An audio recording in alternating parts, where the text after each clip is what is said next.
that there once was a girl who was sowing some seeds that then began growing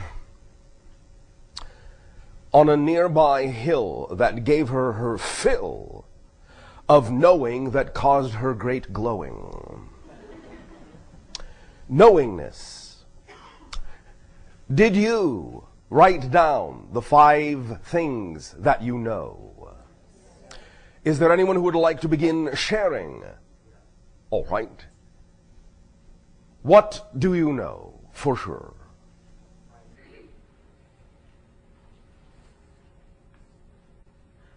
Begin. What do you know for certain? I know that there is a connection to dawn which I cannot, beyond what I can see. All right. Number 1. Number 2? Number 2, I know that telepathy and deep nonverbal communication exists within me and some of those people and birds to which I interact. All right. Number 3? I know that I am. All right. Anything else? Yes.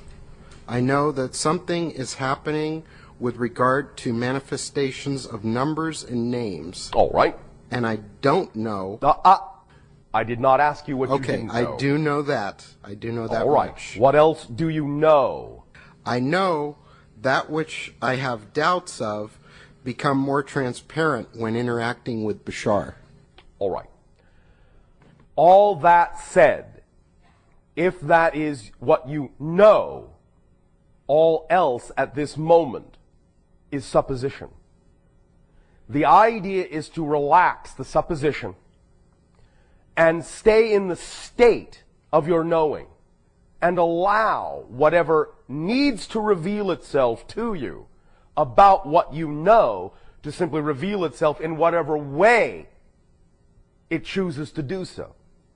Because however it does so will then, as you know, be a reflection of that knowing state and will not have to be guessed at for what it is or what it represents or what it reflects to you. When you stick simply, first and foremost, with what you know and take the guesswork out of it and do not ponder what you don't know, you can then be assured, you can then also know that whatever represents itself to you, whatever manifests to you, whatever is reflected to you, will be a product of that knowing state, even if it comes in a form you did not expect or imagine would happen. To drop the expectation sufficiently where you can allow the knowing state to really show you what you need to know, and by elimination reveal what you don't need to know at that moment, will allow you greater clarity in every moment of your life. Thank you. Next person to share what you know. No. Next person to share what you know. I'll share. All right.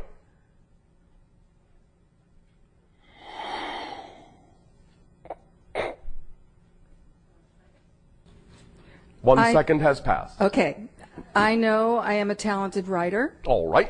I know I have created a wonderful organization. All right. I know I have people who love me in my life. All right. I know I am a loving person. All right. And I know that I impact many people. No. Remember what we said about impact. Can you remind me, please? Yes. You do impact everyone. This is true. But remember that the idea of what you do doesn't cause the impact. It only reveals it. Oh, right. Remember? Yes. All right. Thank you. You all already have all the impact you will ever have. What you do by following your joy does not create more impact. It reveals the impact you're already having. Then I can rephrase that to say I know that I have the realization Yes. that I am It is all right for you to say it the way you said it as long as you realize how it is meant. Yes. Structurally. Yes. Stay again in those states of knowing. All else that is not revealed in that state does not need to be known at this moment. Even if I'm getting the reflection back from people that I have impacted them, isn't that true? That's a revelation of your impact. Okay. It is not that the thing you did caused it, the thing you did revealed it, and they are simply reflecting the revelation. We are discussing the difference, which may at times seem to be a fine line, but isn't. We're discussing the difference between falling into the illusion that you need to do something to impact the world and living in the realization that you already all impact the world, and that by following your joy, you are simply uncovering and revealing that impact, as opposed to having to do something special in order to cause the impact. So what's being reflected to you is simply the revelation of impact you already have, just by the very fact of your existence. Then I'll rephrase that to say that I know that I'm following my joy. Thank you. Thank you, Bashar. Who else would like to share what they know for certain? Hi, Bashar. And to you, good day. After trying this experiment, something interesting came to me. Everything that I thought I knew or know, I could contradict. Very good. And So what I just, do you actually know for certain? for certain that I don't know Jack. Who's that? You don't know Jack either. But I did not ask you what you don't know. No, You do know at least the few things we discussed this day. And I said you could use them on your list if you wished to. You do know that you exist.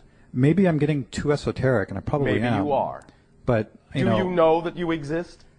Of course you do. It feels like I do. I think I am. You do. Because if you can think you do, you do. Otherwise, you wouldn't be able to think that you do. Correct? Do you not see the simple logic? Yeah, I mean, I do at one level for sure. There is no other level here. That's the point. And that's where you get too esoteric. You think there are more levels and there's more complexity than there is. There isn't. Do you exist? Yes or no? There is no other answer. And no is not possible as an answer. Then I'm getting way too esoteric. Yes. Yes, I So exist. that's another thing you know. Touché. Don't get all French with me. Oui. Okay. I. Would you like to Right, simply sorry. take time to make a new list? Sure. Attempting it from a less esoteric place? I know I have feeling, All right. You see how simple that is? and I know I have an experience that I'm becoming more familiar with of this invisibility I spoke All about right. yesterday. All right. You see, knowing statements are simple statements. They are not complicated. They are simple statements. So maybe what it is it's something where I know it for myself, but I can't prove it to anybody else. That is not a criteria. Right. And maybe that's what I was thinking. Because you What can I can't prove anything to anyone else anyway. Anyway, right. Okay. You can't even prove you exist to anyone else. I know. That's the discussion I had. But at that's lunch. not the question. I only asked you what you knew, not what you felt you had to prove. Yep. And that's Got it. very revealing. I got it. And now you know that about yourself. I got it. Thank you. Thank you.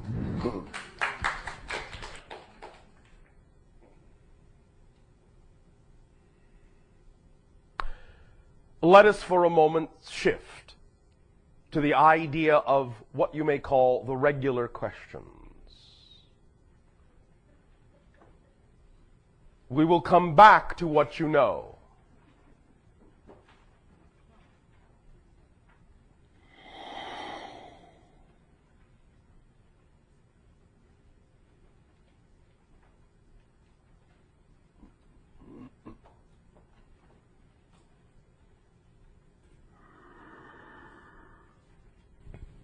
Hello, Bashar. And good day to you. Greetings. First thing I'm going to do is give you my list. I actually don't have 5 things on my list. All right. I only have 3 things. All right. I know that I exist. Yes. I know what I observe. Yes. I know what I feel. Yes. Anything else is just a detail of one of those 3. That's 4 things. No, I'm just speculating that last one. It's still something you know. I know, I'm kidding. All right. Okay, now to the question that I want to ask. You've mentioned the subject of time this weekend several Yes. times. And I want to revisit the question that was asked last night about the concept of frequency and the fact that it is a function of time. Yes. And I want to get into some more technical detail about that. All right.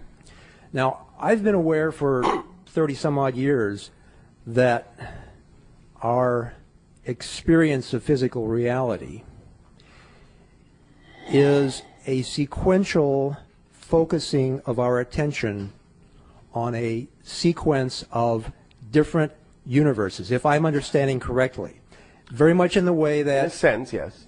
yeah, in the way that motion picture film Yes. is a sequence of still frames. This is, of course, all still an analogy, but it will do as a representative one with regard to the third-dimensional space-time matrix. Yes. Okay, and I am speaking specifically of Yes. physical reality. Yes, I know. And within this context, it would mean that within the idea of an infinitude of different universes and different realities and different dimensions is the idea that when we experience movement, Yes. what we are actually experiencing is instantaneous shifts from one physical reality, from one dimension, to another one that is very, very close Yes. in structure, Yes. and going through a whole series of these, just like a series of frames in a motion picture, Correct. gives the illusion of motion, Yes.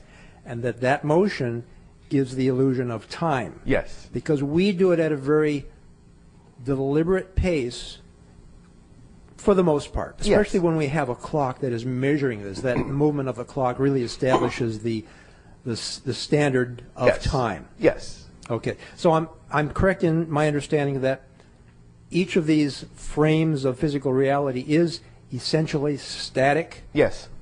Okay, and this gets back to the change and no change idea that we were talking about earlier. Yes. Everything is change, but there is no change. It's Correct. such as- Okay, so each of these physical realities is static. Yes.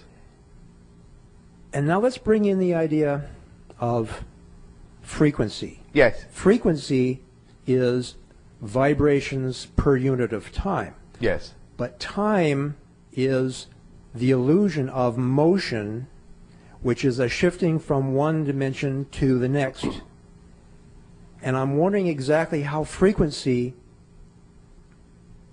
relates to that shifting from one dimension. The to next. frequency that you create in your consciousness when you create the illusion of time is what determines exactly which frames fall into the slot that give you your sense of continuity.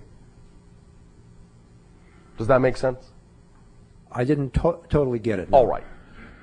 The ideas that you create in your consciousness, the illusion of time, by creating the concept of frequency. Yeah. In doing so, once you have created that, it then determines which of the static sequence of parallel realities you actually experience as your continuity of motion. Because let's just say, again, even though I understand there may be shortcomings in third-dimensional language to express this, let's say you choose to operate on a certain frequency within your consciousness. Okay. By establishing that frequency, by setting up that illusion of time and frequency, you might choose every third frame, or every second frame, or every fifth frame as your expression of change in space. Okay. So the frequency at which you operate determines exactly how you experience the idea of the continuity of motion. Okay. Which frames are represented in that sense. Okay. So would the higher frequency be a skipping of more frames? Yes. Okay. But really, there's not really a skipping of frames. It's just No, not really. that those frames that you're quote unquote skipping just aren't part of that motion picture of your existence. Correct. Okay. Now let's get into the idea of frequency of non-physical beings. Yes. Because I understand that they also experience or express a frequency. To some degree, yes. Okay. But if they are not experiencing or not focused in physical reality, Yes. and we've been talking about frequency of progression of attention on frames in physical reality, Yes. There are frames of non-physical reality too. okay. So They are just of a different quality. different quality. What would distinguish the quality that they experience from the quality we experience? It would be similar to the analogy, perhaps, of having double exposures in each frame. So that you can actually focus on one thing or another in any frame. It's not quite so structured, not quite so limited. Okay, let me bring into the discussion another technological analogy. Yes. Our motion picture frame is, our motion picture film is a series of frames connected together in a sequence, and you can actually cut these. Yes. But we have now nonlinear editing, Yes. an electronic thing, where you can put the frames together in any way you want. Yes. And almost set it to go random, and it'll pick frames. Yes, and this is also a quality of the frames in non-physical reality. Okay, this is what I'm thinking. What you're describing sounds to me like the nonlinear editing Yes. approach. So you could say physical reality is more linear based and non-physical reality is more non-linear based, even though they're both using frames. Okay, so then getting back to the concept of frequency. Yes. Both physicals and non-physicals experience or express the idea of frequency. Yes. The non-physicals at the higher frequency, Yes. I'm getting the idea that means that they are, does it mean that they are experiencing the frames of reality at a higher rate? It doesn't always mean that, although they can. Okay. What it really is more like is the concept of high definition that now exists in your reality. There's more information per frame that they can access. Okay, and I'm getting that they can probably look at a lot of different frames at the same time. Yes. Okay. Which because- constitutes the idea of double exposed frames or multiply exposed frames. Yeah. From their point of view. Okay. I was thinking more like a bank of television sets, but I see how Any analogy will work. Okay, Yes. I gotcha. Even then, it still implies that there's some kind of the fact that there's a sequentialness to it Yes. implies that there's kind of a fundamental idea of time that doesn't necessarily, or rather, Yes, is I know not, where you're going. is not rigid for the non-physicals, but Yes. more rigid for the physicals. Yes. Remember that. anything aside from the one must experience some degree of what you're talking about, or it wouldn't be represented as different from the one. Thank you. That totally clarifies that whole thing. It's just a matter of degree. Yeah, okay. And in physical reality, at least in our physical reality at this point in time, Yes. our time is highly structured Yes. and very standardized, except for people who are wafting out of it Yes. and back into it and that kind of That's what the idea of the increase of your frequency is all about, is you're starting to exist in that quasi-planar reality that is shifting dimensionalities and gives you more access to more information per frame. thing. Okay. Now, relating this to your experience in your reality, Yes. I understand that you move around. You may walk from your control chair to the doorway of your spacecraft. So you are experiencing time also. To some degree, yes. Although we have more facility with allowing it to be more flexible, yes. I understand, but if you are actually walking from your chair to the door, Yes. that is an experience of time. Yes. And although in the next instant you may be down on the surface of your planet, Yes. and then back up Yes. 2 instants later, Yes. there is the sense of time in that there's actual movement and you can observe movement. Yes. People walking around on your planet. We understand it enough to be able to relate to your sense of time, yes. Okay. And it is a realm that we ourselves have, at least to some degree, also come up through. We were, in that sense, more structured in the beginning of our evolution than we are now. Mm-hmm. Were you ever as structured or at least standardized in your experience of time as we are? No. Okay. We were created to be less standardized to begin with. Gotcha. Okay. I believe that answers my question in its entirety. Thank you. Thank you.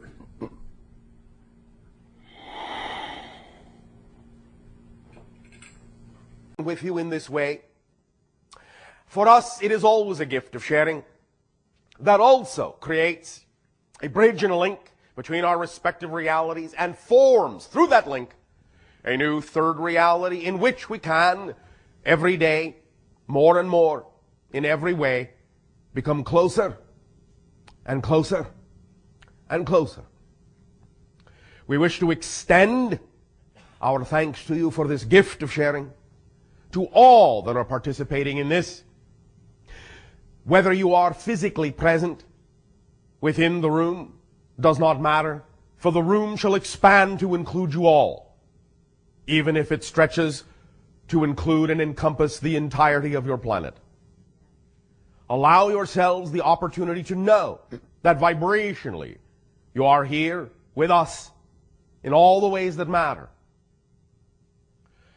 We would thus then like to begin this issue of a matter of faith and reminding you that we are exploring together the idea of going beyond faith into knowingness, which is a far more powerful state, without in any way, shape, or form diminishing how faith may have served you in the past.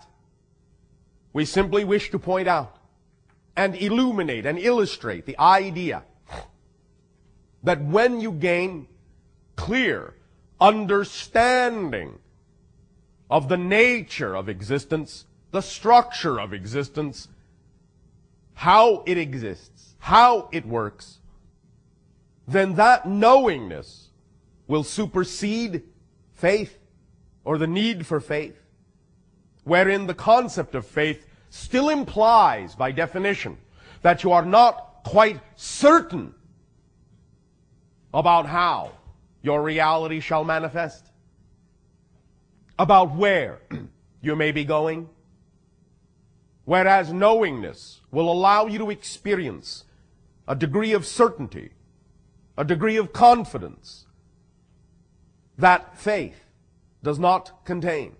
Faith, as we have said, still being based on the idea of belief, so that your belief system can provide you with an opportunity to see more clearly to the point where your beliefs are no longer necessary. You can leave them behind and operate simply, in many circumstances in life, on pure knowingness, pure understanding. Now, we understand also that there are many different definitions of how you may use some of these terms, so we wish to clarify, before we begin going into deeper detail, what we actually mean by some of these terms. When we talk about the idea of knowing, we do not necessarily mean that you will know more about things, about stuff, as you say. Just because you go into knowingness doesn't mean you will suddenly know everything there is to know about a particular thing. The knowingness we are talking about is not just the idea of data or information. Although it is not impossible that from a state of knowingness you can access information and know about things. That does not automatically come without you directing your intention to attract that information to you.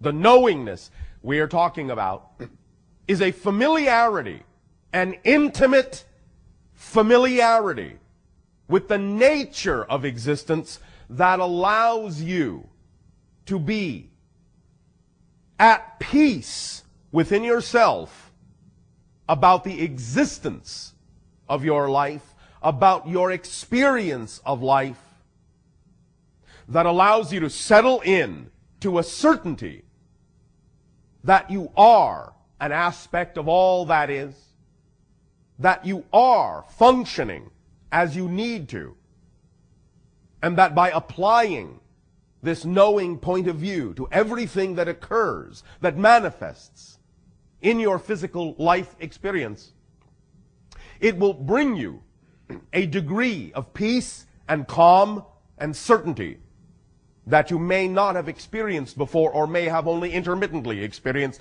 from time to time in your life. There are many ways we will go about approaching, instilling this idea of knowingness within you. It is really not as complicated as you may think. It is really quite simple, the concept. But it must begin with a foundational acceptance of self, a foundational acceptance of your existence. Many of you, because of your experience of self-imposed limitation, and because of the nature of the limitation that has existed in your physical experience on earth, have actually created a lack of acceptance of your fundamental existence. Although we find, from our point of view, this to be an astonishing creation that we ourselves may not have believed would be possible had we not encountered you, nevertheless, we accept that all that is will experience itself in all the ways that it can, and such profound self-imposed limitation is obviously one of the things all that is needs to be all that it can be. But in that, there is the experience of emerging from that forgetfulness, of emerging from that experience of disconnection, of emerging from that lack of awareness of your fundamental existence.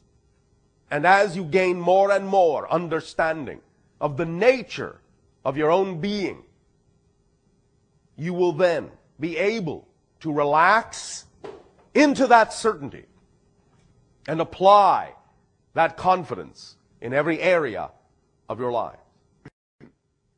So, we will begin by asking you to relax, to close your eyes, to take a deep breath. Go into a relaxed state. Just relax, just enjoy, just be at peace. Don't have to think about what's about to be said. Just muse on it, play with it, let it in. No deep thought for the moment is required. Take another deep breath.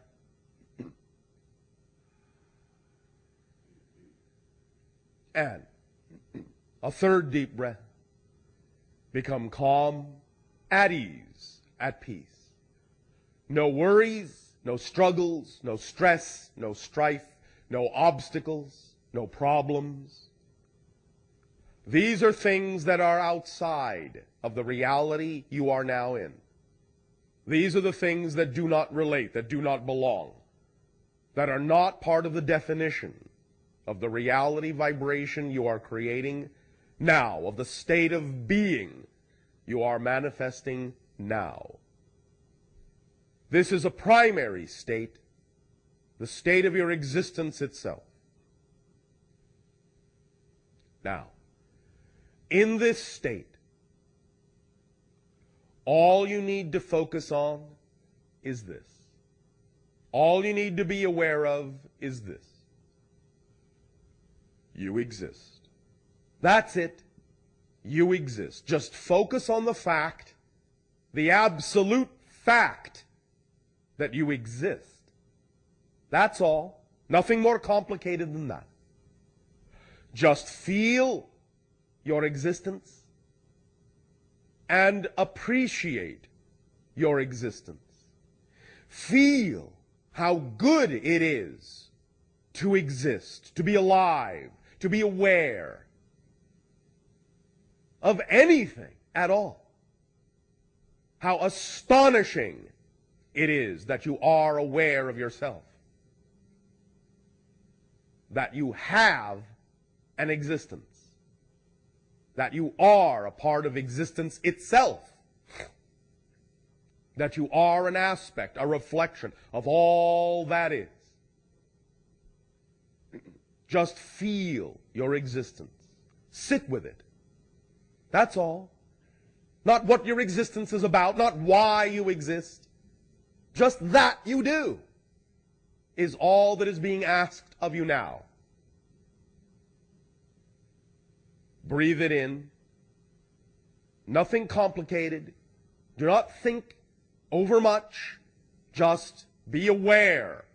I exist. I exist. I exist. I exist. I am existence. I am what is. I am that I am.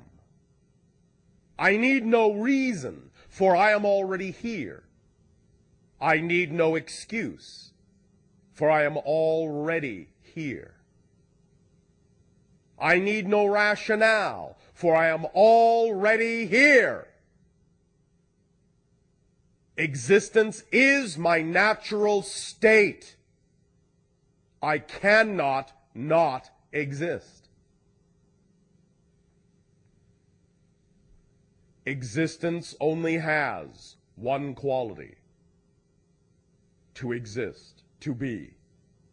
That which is not is something else, and that is its own quality, to not be. But I am that that is. Isness is my being. Isness is my birthright. Isness is my nature. I am. And because I am now, thus then within any creation, any manifestation of the experience called time, be it labeled past or future, I always am. I am in the past. I am in the future. I am in the present. And all is now. I am now, thus I am in all. All time, all space, because all time, all space is only within me.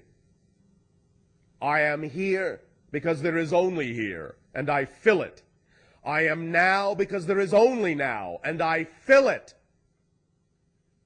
Because I am now, and I am here.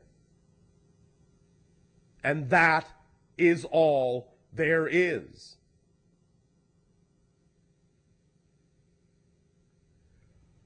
Isness is my fundamental nature. I am. That is a fact. You know that is a fact.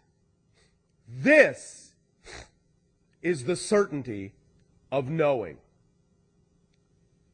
All you have to do, anytime you may believe, anytime you may feel that you do not know, all you have to do is stop and remember.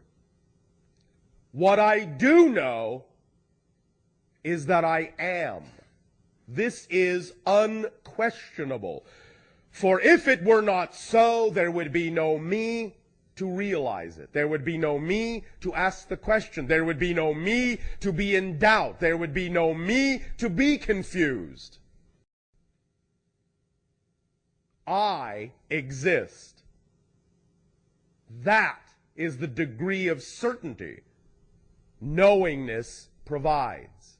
That is the state of being knowingness is. It is as simple and profound as the statement, I am. There is no questioning it. There is no doubt about it, even though you may choose to doubt it. You can experience the idea of doubt, but the only way you can do that is by existing. Therefore, the existence is not in question. Ever. Or there would be no question. Ever. allow yourself to feel the absolute, unquestionable certainty that you exist. Say, I am. I am. There is absolute knowing in this statement. It is to this degree that all knowing must be experienced for it to have the same effect in manifesting in your life. So all the things you say you know, all the things you think you know, all the things you would like to know are so, must have the same quality, the same state of being of knowingness as what you are experiencing right now, with the understanding, the simple awareness and recognition that you exist. It all comes down to that. I am. That degree of unquestionability is what is required to be in the state of knowingness. But it's easy to create that by simply always going to the first principle. I exist. I am. There is no question. I am. In that moment, and in this moment, you are in a state of knowing. Feel that certainty. Feel how that degree of absolute certainty feels, because that is what you want to bring to bear to all situations in your life. Whether there is empirical knowledge or understanding about what's going on in your life in terms of the details is not the issue. It is the degree of knowingness that your life is unfolding to your benefit as an expression of your true nature is all that is required for absolute knowingness and for the quality of knowingness to begin to infuse itself into every single act and every single moment and every single thought and feeling and belief in your consciousness. You want to bring knowingness to bear in all aspects of your life. And even when, and even if, you experience the idea of fear, and you experience the idea of doubt, go back at that moment, to this moment, to a state of absolute knowingness. I am. There is no question in that state. There is no doubt in that state. There is only absolute being in that state, in this state, here, now. Rekindle that state. Realign that state within you. I am. 2 words are all that is required to bring you to that state. Because when you realize that you exist, unquestionably, that is what you want to draw from and apply to every other situation and circumstance in your life. Take a deep breath.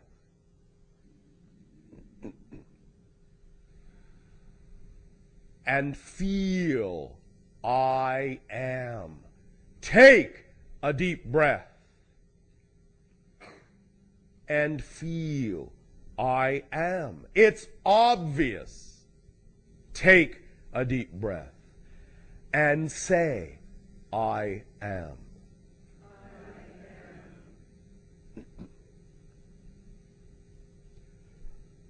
Relax.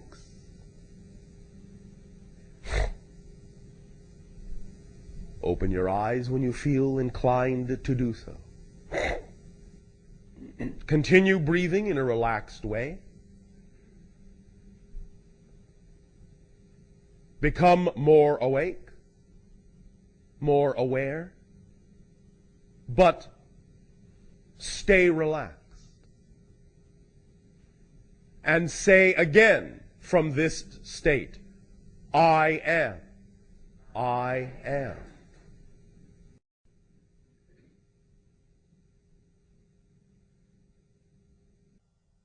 Now, that state, this state, is all knowingness is. Faith can bring you there as a springboard, but knowingness, shall we say, is the great equalizer.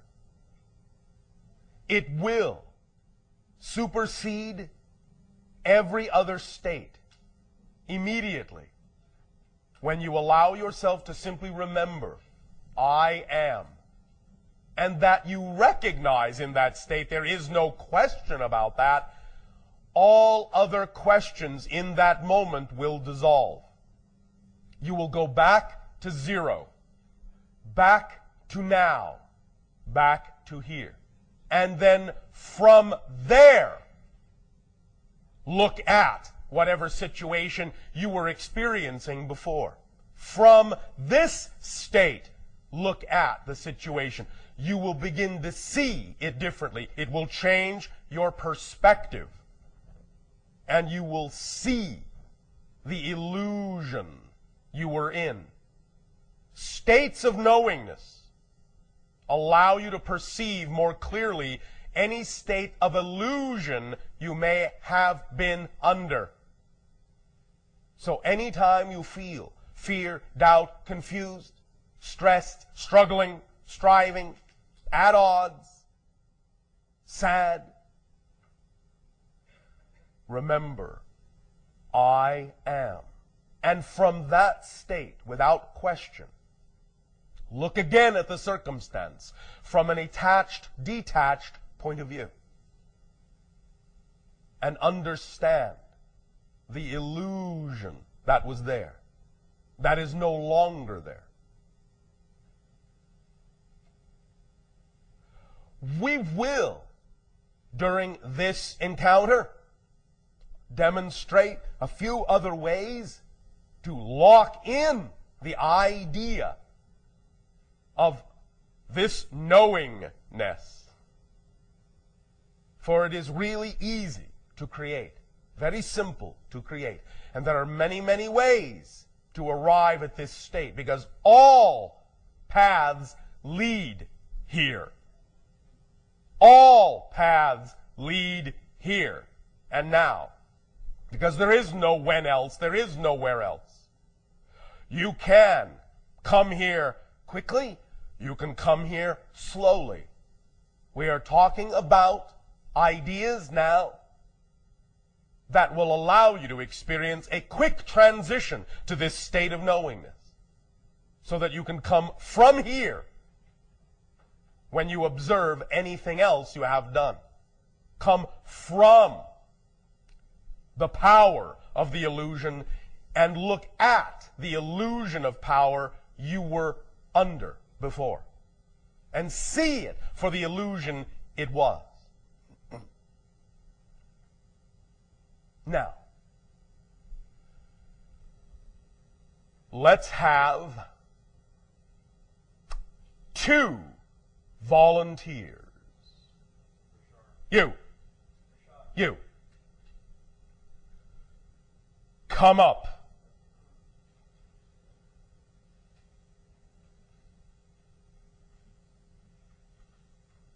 Stand one there, stand one there. On either side. Facing each other. Now, does anyone have a piece of paper? Please provide one piece of paper. Does anyone have a writing implement? All right. Someone take the piece of paper. At the top of one side of the piece of paper, make a large dot.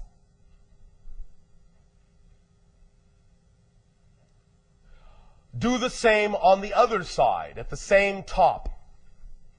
Make a large dot, so that both dots are at the same top end. Have you done this? All right. Place the paper in the channel's hand with the dot facing up.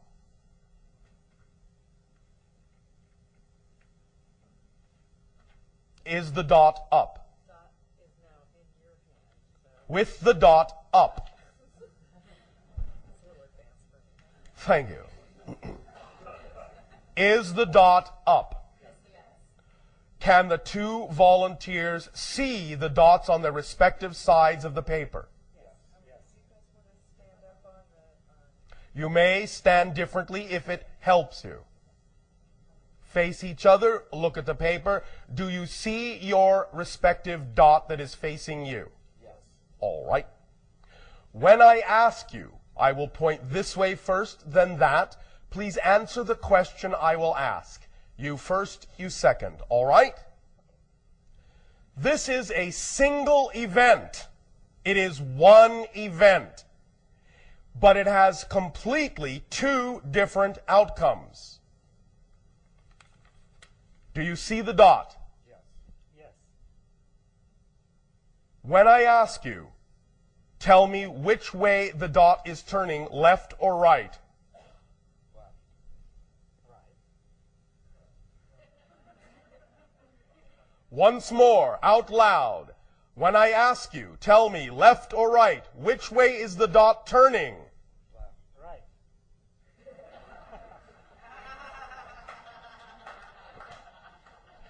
But it's a single event. All I am doing is moving the paper this way. Forward. You both agree that it is forward? From your point of view. Perspective. Yes. But from your perspective, it is moving left. Yes. And from yours, it is moving right. Right. Yes. Thank you. You may sit down. Now, the understanding here is relatively obvious. You can have a single event that actually has two completely different perceptions. Both are true. Both are true, depending on your perspective. So, when, from your reality, you see things moving, we see things moving right. So if you are saying, all I see is this thing moving left, negative, let's just say, what do you need to do to see it moving right or positively? Look at it from our point of view. That's all you need to do. It's that simple. Change your perspective, you change the outcome.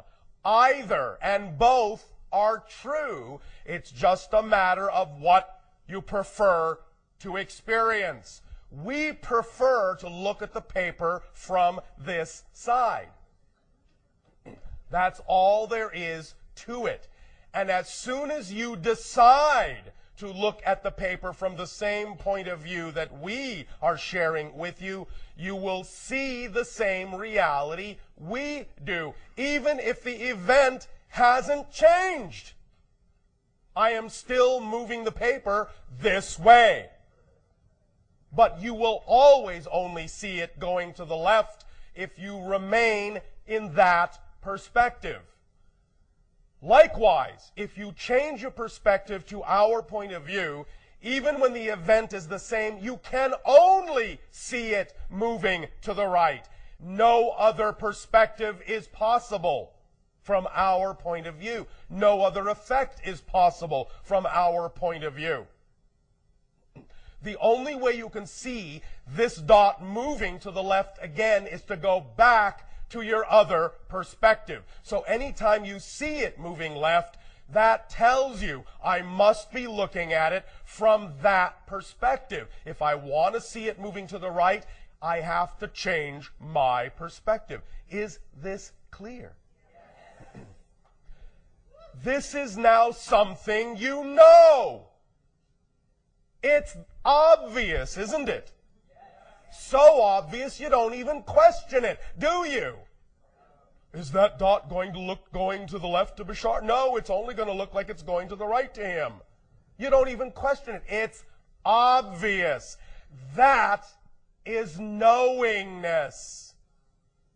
You understand the nature of this mechanism.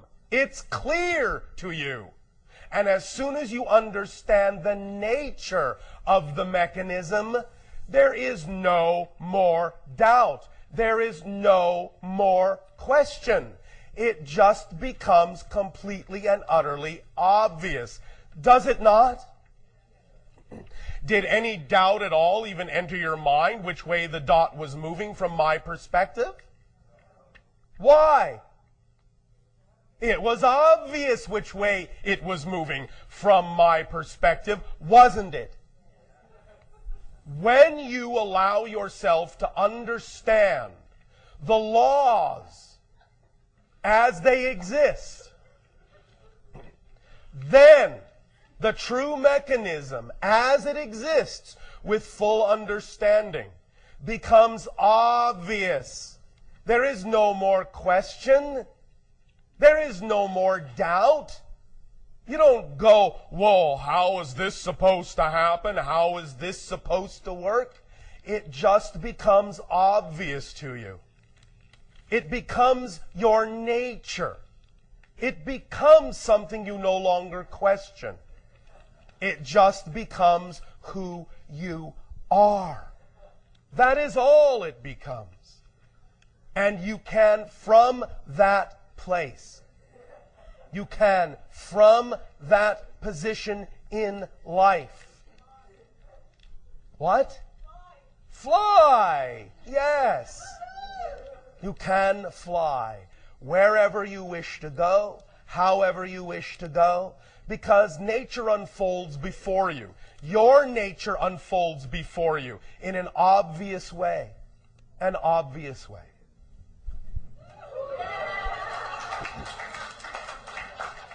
Let it be that obvious, because it is. It's as obvious as the fact you exist. It's as obvious as the fact that the dot looks like it's going one way to you and another way to me, even though it's the same event, even though nothing else has changed. It's that obvious. Understanding the four laws, understanding the nature of what it means to be a part of an infinite, all that is creation. Understanding these things, understanding the nature, the structure of these things will make everything as clear to you as these demonstrations were. It becomes that obvious. So that when, many times we have heard humans in these interactions going, but Bashar, how do you know that? Because from our perspective, it's as obvious to us as you walking up to a red rose and saying, it's red. It's that obvious. Can't you see? It's simply red. It's that obvious from our perspective. So this whole idea of shifting into a state of knowingness and going beyond faith is eliminating the wondering and allowing yourself to move into a state of obvious recognition so that everything becomes absolutely apparent.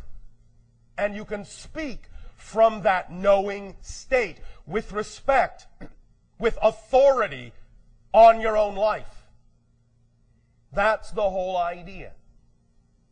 I am no more an authority than anyone, but I speak from a place of self-authorization, from complete conviction, because, not because we have any special secret, but because we come from a state of being in which the universe, the nature of existence is simply obvious to us. That's all. And that's all we are attempting to impart to you. is the obviousness of existence. Just as you know it is obvious you exist, just as you know it is obvious that the dot moves one way to you and another to me, even though the paper only moves one way, just that is that obvious to you, the nature of existence is that obvious to us. That transparent, that apparent, that plain, and can be to you if you come from that same state. This is what knowingness is, and why it moves you beyond belief, beyond faith. So, does that make sense? Are you beginning at this moment to feel that things can be a little more obvious? All right. That's a good beginning. So then, let us review the 4 laws from this point of view. We have already begun with the first. You exist.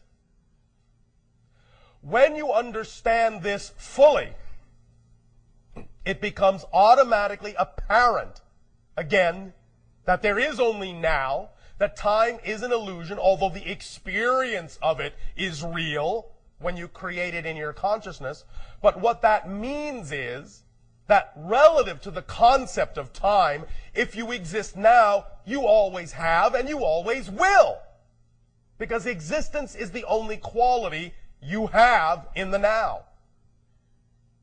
And it's not that you did exist in the past or will exist in the future. You can say those things and experience it that way coming from within the illusion in your consciousness, but from the absolute state of knowingness, you would understand that you are the past, you are the future, that these things are in you. You are not in them. These are concepts within your consciousness, and that they exist here and now with you, because you exist here and now, and that's all there is. So you are eternal, you are infinite, and please. Now, let us take a moment, because again, this is something we have experienced from humans in our conversations over and over again. It seems that many of you do not really have a clear grasp on the dictionary definition of the word infinite or unconditional. Infinite means infinite. It means anything and everything that you can imagine must, by definition, exist somehow, somewhere, in some aspect of all that is. Anything and everything. Yes, we understand that various things may not be relevant to a local experience as you have created it. Nevertheless, it doesn't discount the fact that you are an aspect of an infinite existence. Infinite. Infinite. So if you exist now, which you obviously do, and if you are, in fact, an expression of an already existing infinite creation, you have, right here and right now, the ability to access that infinity in whatever way serves the idea you are creating yourself to be within the local experience. You have the ability to access anything that is relevant, everything that is relevant to the definition of your life as you have created it in your local experience of existence. But even though you may experience only what appears to be relevant for the theme of the life you have locally created, nevertheless, in that experience, you are still supported by the totality of infinity. In order to have a local experience such as you are having, you have to be supported by an infinite existence. If it wasn't infinite, if it was closed, if it was exclusive to some concept, you couldn't experience your local reality at all. The only way you can actually have a localized experience is if it's supported by an infinity that allows for any experience to be had that you can imagine, somewhere, somehow. And you still, even within your localized experience, have the ability with your imagination to draw upon those other infinite experiences to whatever degree serves your localized one. It's called imagination. It's the doorway, it's the gateway to all of infinity, to be interpreted through your consciousness in whatever way serves you. But the point is that you know that in order to be able to do that, in order to have an imagination that can conjure up things that don't exist in your reality, that aren't immediately experienced in your reality, it means you're tapping into an infinity that supports your ability to have a local experience and still provides you with a window on the rest of infinity. That's a powerful window, more powerful than you have imagined with your imagination. The paradox is that you can actually also curtail how you use your imagination to make it seem as if your imagination is more limited than it is. But the only reason you can do that is because you can imagine it to be so. That's the paradox. And again, let it be obvious, as we have said, you are unconditionally loved so much that you are actually then allowed to think you're not unconditionally loved. That's how loved you are. If you understand the power of that paradox, again, more of the nature of the structure of existence will become apparent to you, obvious to you. And you will awaken to the fact that the only reason you experience the limitations that you do is because you have decided to, for one reason or another. But when you come from a knowing state that you have done that, then it becomes obvious you can do something else. And being aware, just by itself, being aware of the fact that you can do something else is all that is necessary to give you permission to do something else. Because were it not so, existence would be conditional, and it's not. It's unconditional. So learn the definition of unconditional. It's not, yes, it's unconditional except for these conditions.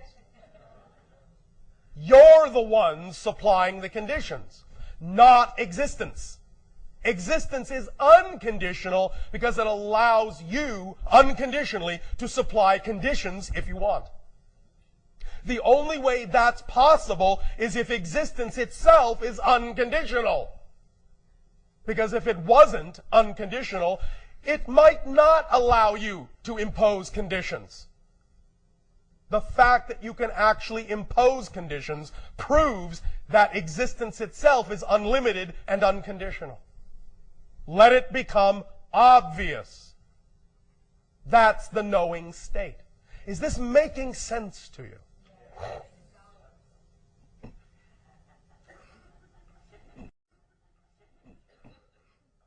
And so that is the first law in its fullness.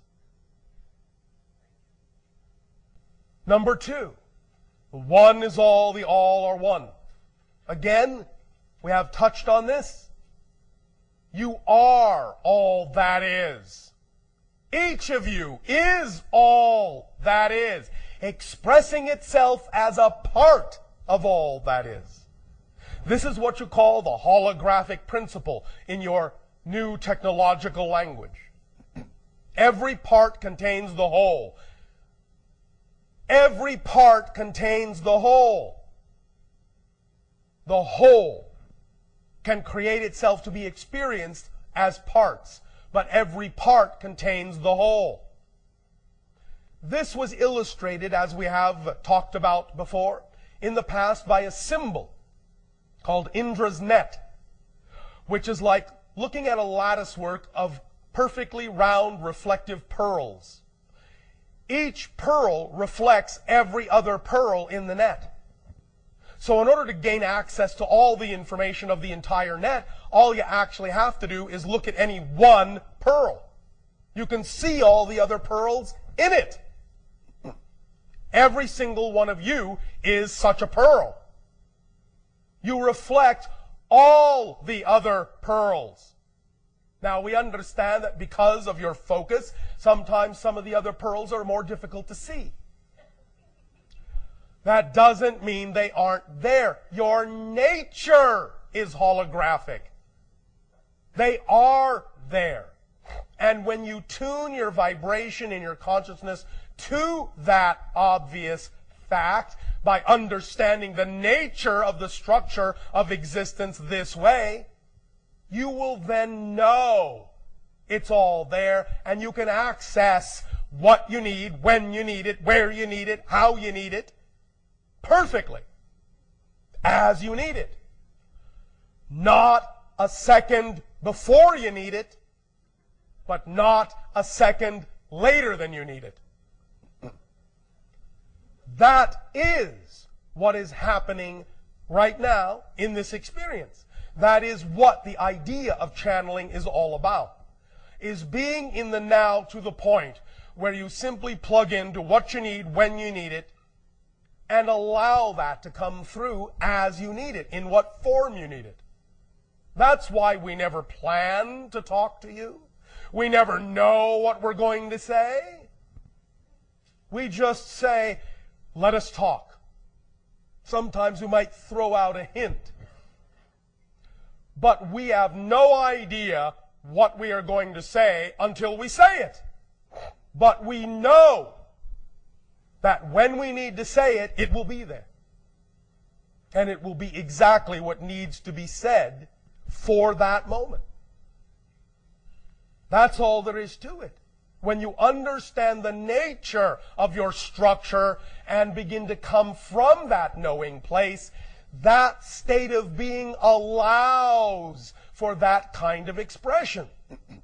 That state of being does not allow any other kind of expression, but the one that needs to be here now, that serves the best of all concerned, because that is our intent within our natural selves, because we are an aspect of all that is, which supports all the parts, which in turn support the whole. It's one thing. Again, we have used the puzzle analogy. A picture puzzle made up of all these thousands of pieces, each with its own unique shape. If you try to change the shape of any one of those pieces, when you attempt to put the puzzle picture together, then that piece won't fit anymore, and it won't support the whole, and the whole won't support it. But if you allow yourself to be the natural shape you were created to be, you will fit perfectly with all the other puzzle piece shapes, and in fitting perfectly, harmoniously, you will create the big picture that then, in a sense, supports all the pieces that make it up. And you have one harmonious experience. But if you think, I need to be this, I need to be that, and you are coming from the illusion instead of from a place of true knowing, then you do not fit. You do not harmonize. You conflict with yourself, first of all, because you are trying to be something you're not. You're not being yourself, your natural self. You're not being your obvious self.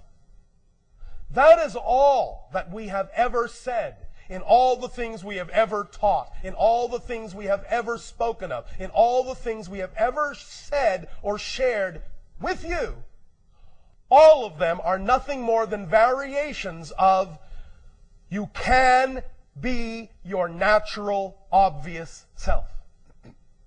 We are just reminding you over and over who you are.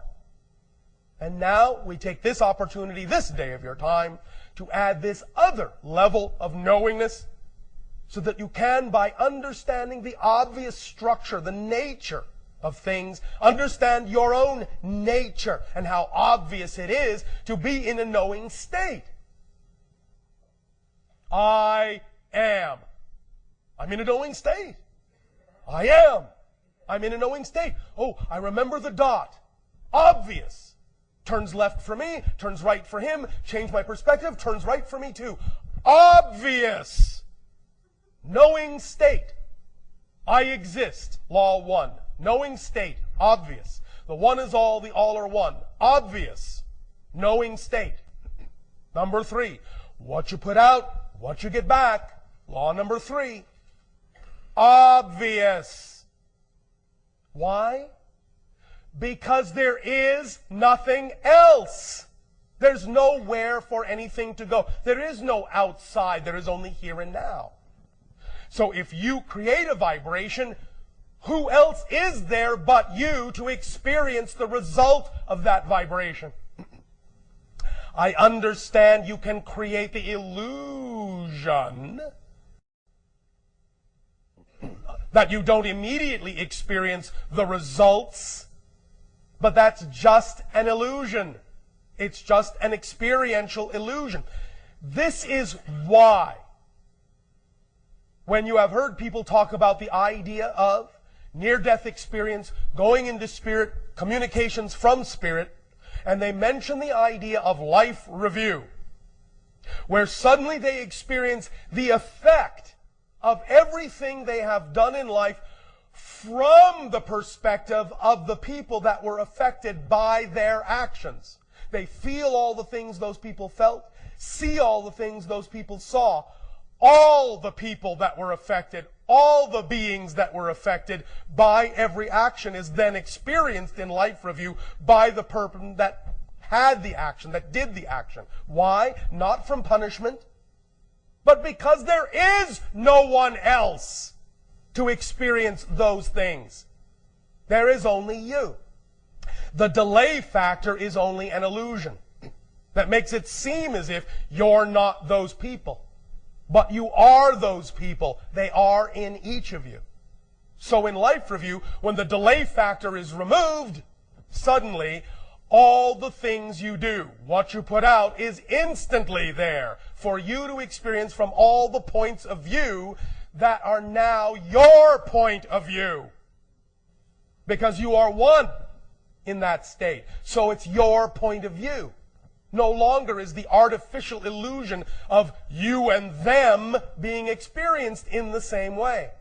Certainly not to the same degree. I am not saying you cannot experience some sense of individual identity in spirit. That's not what I'm saying. I'm simply saying the factor, the main factor that makes physical reality experience, this concept of space-time, this concept of delay, this lag time, this dimension idea of things take time, things need space, you are not me, I am not you, that drops away. It's the first thing to drop away. Because it's the very definition of the physical reality experience, this space-time artificial construct. As soon as that drops away, you are everyone you've interacted with. So you immediately feel all the things that are the results of your interaction with them, you. That's what life review is. So that you can understand the true consequences of the states of being you chose to be in. Not a punishment, not a judgment. A natural, obvious result of simply removing the space-time construct from something that is essentially one being. Does that make sense? All right. So as you begin to understand the nature of this construct, you see that it explains why these things occur. So that now when you hear someone talk about the idea of life review in spirit after you die, you understand why that happens. Because of the nature of existence itself, in that you are everything. And when you remove the artificial separation experience, you suddenly become that which you interacted with. And experience it from that point of view. It's as simple and obvious as that. Law number 4. Change is the only constant. And even change changes into that which is stable and unchanging, which creates the first 3 laws which never change. So it's a complete cycle. Change. Change is obvious even to you. Everything changes. Or does it? Now, if you understand the nature of existence, you can understand what change actually is. The experience of change is not exactly what you think, from your perspective. If everything is here and now, that means you know what? Everything simultaneously coexists. Everything simultaneously coexists. And when I say everything, I not only mean every reality, I mean everything you perceive as a different moment already exists now, with the moment you're experiencing now. So how is change possible? If everything already exists, if every moment is like a frozen snapshot without the concept of time and space, how do you experience change in your consciousness? Simple. Again, it's a matter of shifting the frequency. It's a matter of shifting the perspective. What you call movement, what you call change, is simply an issue of you shifting your perspective and having a different point of view of the same now moment. That's all it is. That's all it is. You are simply seeing the same moment from different points of view with such a degree of rapidity, as you say, that it appears to be what you call movement through space and time from your perspective. But from our perspective, it doesn't look that way unless we want it to. From our perspective, everything is already there. Everything is already here. When we look at you, when we sense you, we see all of you now. What you call your past self, your present self, your future self, all of that is presented to us in one snapshot, like a holographic matrix, spread out like a deck of cards, all at once, like various frames on a film strip. All the frames are there for us at the same time, here and now. So when it appears like we are accessing, or anyone on your planet is accessing the future, the past, they're not. They're accessing different aspects of the now, because it's obvious in the same way it's obvious when you hold up a film strip and look at all the different frames. Oh, I can look at that frame. Oh, I can look at that frame. Because they're all here. It's the same idea. And it's also why we know. What? Know what you are capable of. Because you're capable of it now. Because it exists now. We know what you are capable of knowing. Because from our perspective, you already know it. It's just that in this frame, you don't know you know it.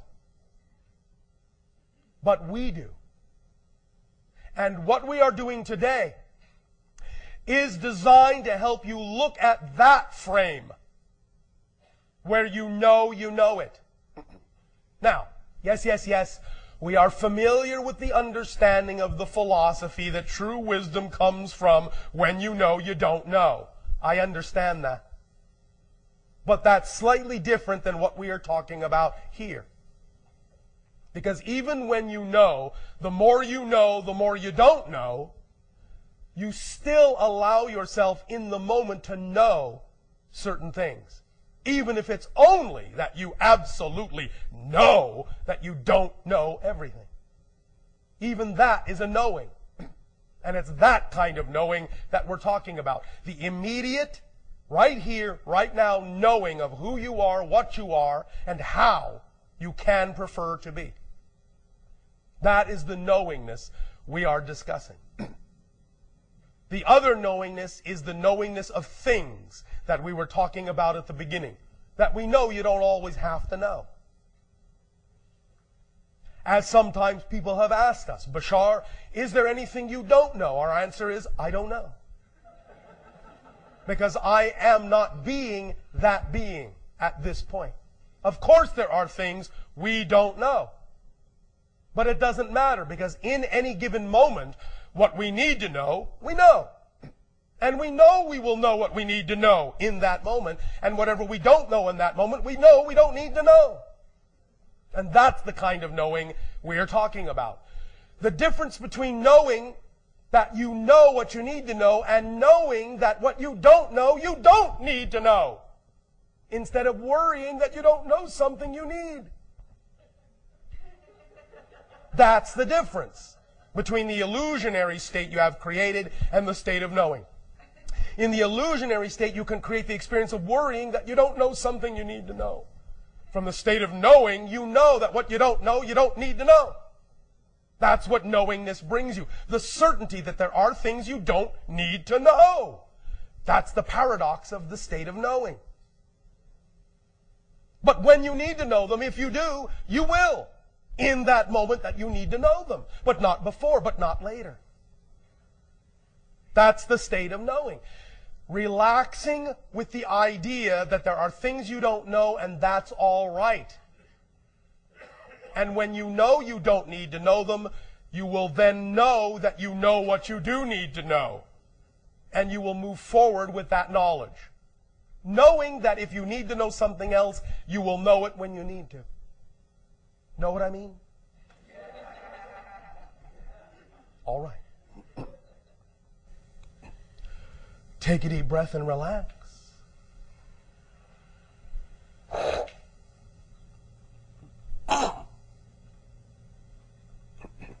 Take another deep breath and relax.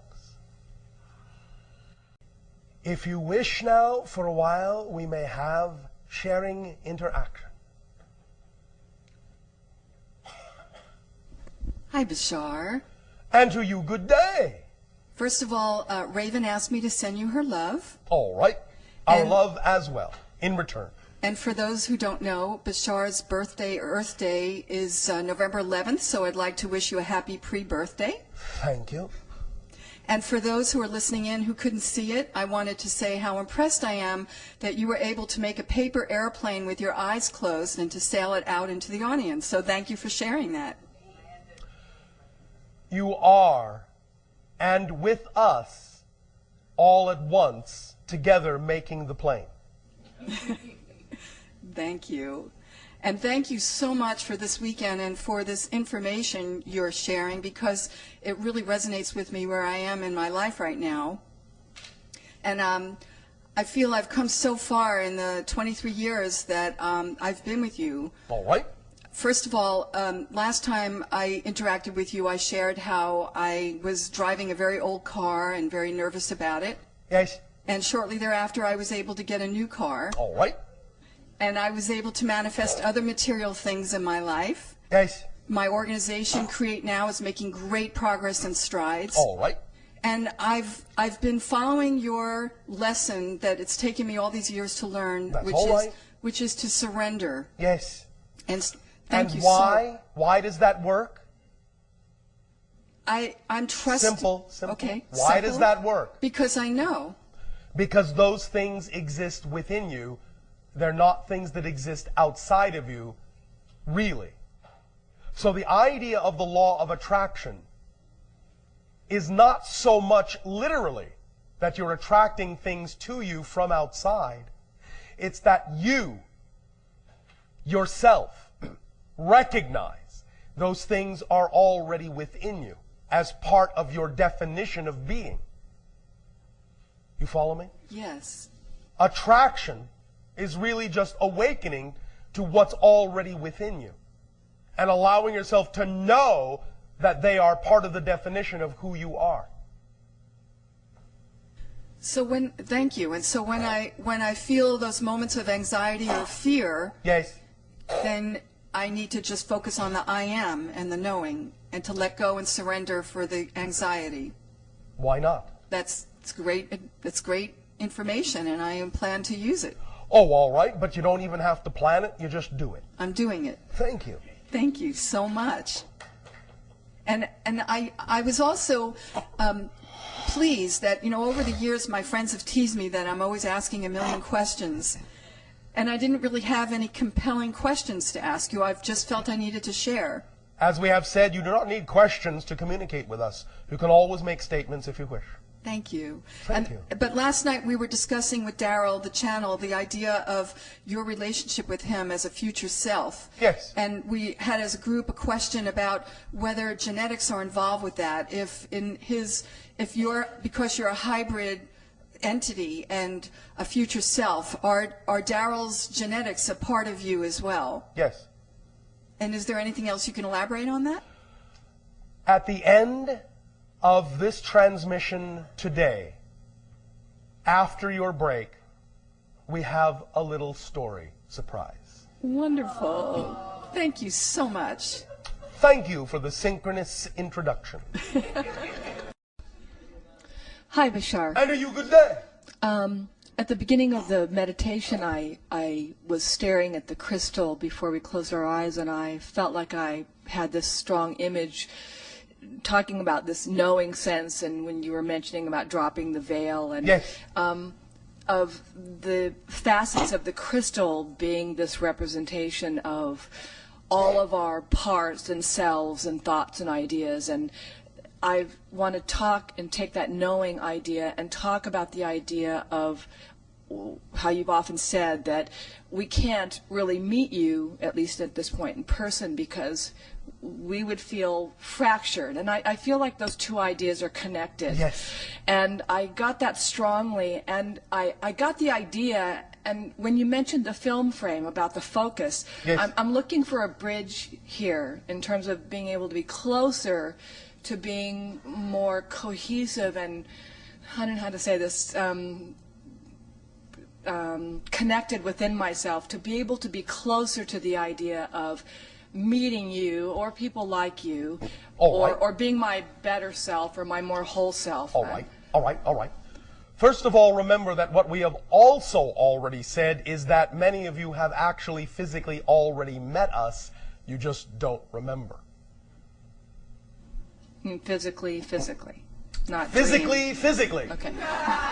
Not in dreams. Do you remember when we talked about encountering the race we called the Thuk? Yes. And how their special quality was that as long as you were talking to them and facing them, everything seemed normal. But as soon as you turned away, you completely forgot you had had that conversation with them at all. Yes. Well, we have learned a thing or two from them. And so, part of the idea of slowly forming contact with all of you is that we are using that technique to actually appear to some of you physically, but then allow you to forget so that it doesn't interfere with your normal life, but at the same time, it's always there within your consciousness that you've actually already met us. So the more you start to remember that you have already met us, the more you allow your imagination to play with the fact that you've actually already met us, the sooner you will remember you have met us, and the sooner you will create the appropriate state in which to meet us again without forgetting. Because it's already happened. Does that make sense? Yes. But? Okay. I get it. Are you sure? I'm here. Yeah, I'm here. Can you Okay. play with that? I can. All right. So play with the fact in your imagination. Let a picture unwind if you wish to use the word imagine or pretend, an actual encounter where you really have met us face to face. Imagine it. Doesn't matter if it's absolutely, literally accurate according to how it actually did happen. Use that as a symbol to garner the energy of the encounter. And as soon as you start playing with that, little bit at a time, in those imaginary scenarios, when you imagine them in a relaxed state, little bits of them will start to come to life. Little bits of those pictures in your mind, those encounters, as they play out in your imagination, will suddenly take on a life of their own. For example, you might suddenly see an image of us turn and look at you in a way you didn't imagine. And you will suddenly recognize that you're actually remembering part of the actual encounter. It will have a realistic quality to it, a lucid quality to it. If you're a little bit taken aback by that at the moment, it's all right. Because it may appear that suddenly your own imagination is not under your control. But it is. It's just that you are allowing bits and pieces of that recollection to come to life again. And suddenly the reality will supersede whatever symbol you've created in your imagination, no matter how realistic it may appear. It will take on a dimensional quality of actual life. And in that snippet, in that moment, in that fraction of an instant, you will see the true life in our eyes, and you will know that the encounter was real. And the more you do that, the more real it will become, until such time as there is no difference between what is unfolding in your imagination and suddenly, out of that state, out of that imagining, one day, you will blink and think you're coming out of your imagination, but we will still be standing in front of you. And you will realize we have arrived. I see. Now, does that help? Yes. Thank you. Thank you. I will add one more bit of information we have not been allowed to share with you until now. As we have said, we will not be the first hybrid species to interact with you openly. The first will be those that are more representative of the immediate time frame closer to yours that represents the creation of the hybrid children from your own genetics, your own family coming back. And we have mentioned that some of the sightings you have had, such as the one known as the Phoenix Lights, are the ships of the hybrid species that will be the ones to make first open contact with you. Some of this information about them will appear in the story we're going to tell you after the break. All right? Thank you.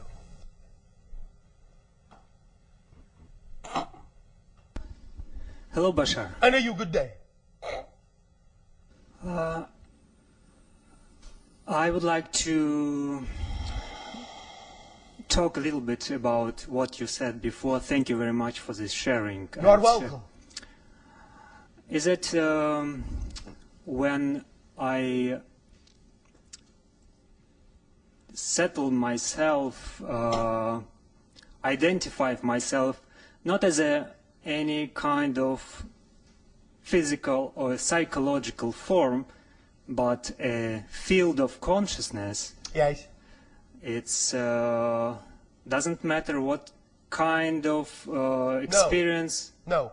In fact, it doesn't even require that. When you say, I am, it doesn't even require any kind of representation to go along with it at all. So you're staying just at this field, and that's it. It doesn't matter. You're not even necessarily a field. You don't even have to think of yourself as a field of consciousness. You are literally the 0 point. I am. It doesn't even have to be represented as a field. A field is a secondary manifestation. 0 point doesn't experience itself as a manifestation of anything other than its own existence. So in a sense, it's closer to non-existence to the. It is as close as possible as you can come to the concept of non-existence. Because you cannot become non-existent. But it's as close as you can get within existence, yes. Okay. It is the very zero moment of existence itself, the very essence of existence itself, the I am realization.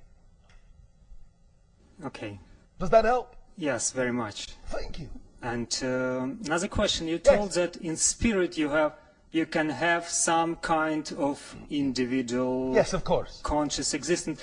So is it individuality in the sense of 0 point, or it's something different? No, it's something different. You can have more access, in that sense, more easily without the space-time construct to the 0 point experience, but you can also very easily manipulate and make malleable your own identity in a variety of ways. It's that you can still have identity, but your identity is much more flexible than you allow for in physical reality. Does that make sense? Yes. Thank you. Thank you very much.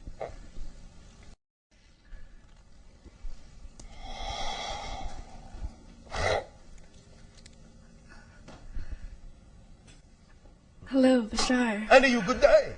Thank you. In listening to your description of holographic images, Yes. I would very much appreciate a feedback or any sort of giving of information that you could lend to me in helping me to, at this point in my life, determine the pivotal nature of where I am taking my set of gifts and talents, which I have been developing. Which are what? I feel very closely connected with children, Yes. with music, All right. with dance. All right. These things are representative of your passions? Yes, indeed. And thus then automatically by definition, obviously, representative of your true nature? Yes. So then where in your imagination do you wish to take them? How in your imagination do you wish to express them? How in your imagination do you see yourself expressing these things? I see myself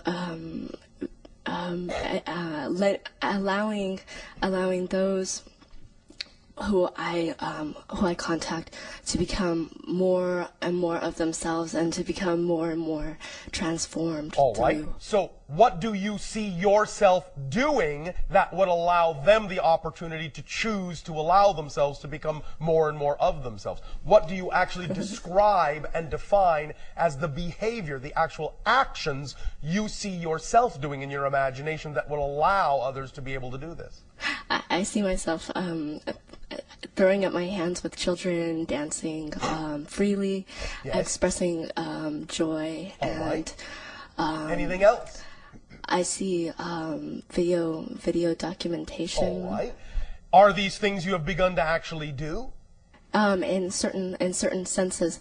Are there ways in which you would like to do them more passionately, more fully, more creatively? Absolutely. Will you do them? Is there anything stopping you from doing them? I don't think there is anything stopping me. I would just, I think it's a matter of development. A matter of development. Which means what? Which means that little by little, I think. How little? By how little? I think that's up to me, I guess. Yes! It can be this little, it can be this little, it can be this little, it can be this little, it can be this little, it can be this little. Or it can be this big. It's up to you. Completely up to you based on your ability to believe what you are ready to process, what you are ready to see, what you are ready to learn, what you're ready to know about yourself. Which brings us to another aspect of knowing, because when you come from a state of knowing and you look at all the situations in your life from a state of knowing, you're going to know a lot more about yourself as well. Being willing to let it be all right to know a lot more about yourself and see the illusions you have been creating for yourself is part and parcel of your ability to use knowingness effectively. So when you go through your process, little by little, lot by lot, however you choose to develop, you can then take to heart that what your state of knowingness brings you about yourself is also equally important for you to achieve even greater states of knowing. You follow? I do. But don't hesitate. Do what you see in your imagination as best as your belief system will allow. Because that's the only way you're going to be that person, is by copying her. Copying the her you see in your imagination, doing the things you say you would like to do. As passionately as you see her doing them, do them that way. That's what she's for. To show you how to be that person. That's what your imaginations are for. To show you how to be the person you imagine you would like to be. All you have to do is behave like that person in all the circumstances of your life that you see her behaving that way in. Be like her. Be like him. Then you will be her. You will be him. And you will have her life, his life. Make sense? Yes. Does this help you? Yes. Thank you. Thank you very much. Happy dancing. Ah, thank you.